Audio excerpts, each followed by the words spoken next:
Hello guys, in this video we're going to be recreating this iconic cake. If you have not been living under a rock, you have seen this moon and sun cake all over your feed, and you may have asked yourself, who came up with this masterpiece? Well, I'm here to say I came up with this masterpiece. Yes, it was me. I actually made this design last year in April, and I was not expecting it to go viral. I was not expecting it to blow up, but you guys absolutely ate this design up, and I've seen so many gorgeous recreations.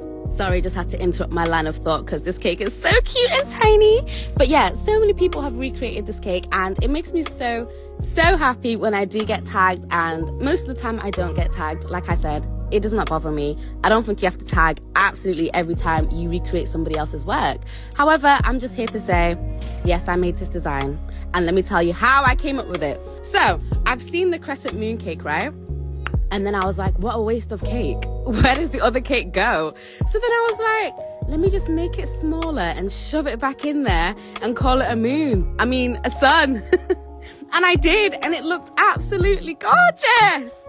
Although my first attempt was stunning and I loved it, there's always room for improvement. So I'm going to do this cake design again. One, so I can see if I've improved. And two, so people know it was me who made it. Hello. If you want to make it, please tag me, just so I can see the recreation, because you guys inspire me just as much as I inspire you guys. So yeah.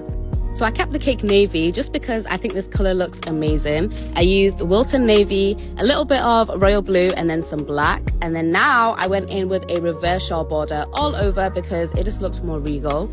For the sides of the cake, I kept it pretty similar with drop lines. I always use a number 3 writing tip for that. And then with these straight lines, a little tip for you is to lock your elbow. So keep it in the same position on the table, and then use your wrist for the up and down motion. And that will keep your line extremely straight, as you can see.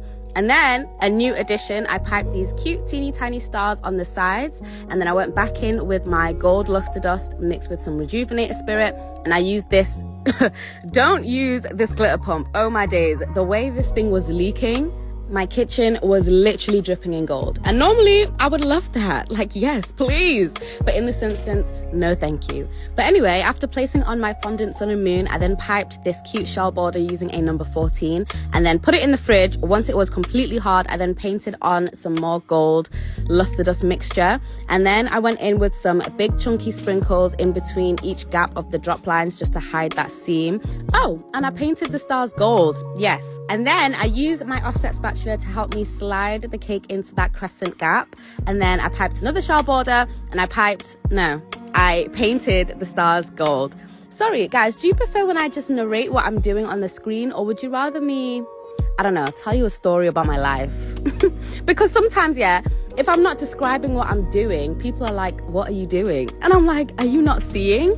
Anyway, that doesn't matter. I went in with my fondant molds. I have a specific sun and moon mold that I got off Amazon. It is linked in my Amazon must-haves, but I painted them gold and added them on, and then I added on a bunch of different sprinkles as well. As you can see, it's a very much big fat improvement from my first design, if I do say so myself. Yes, it is.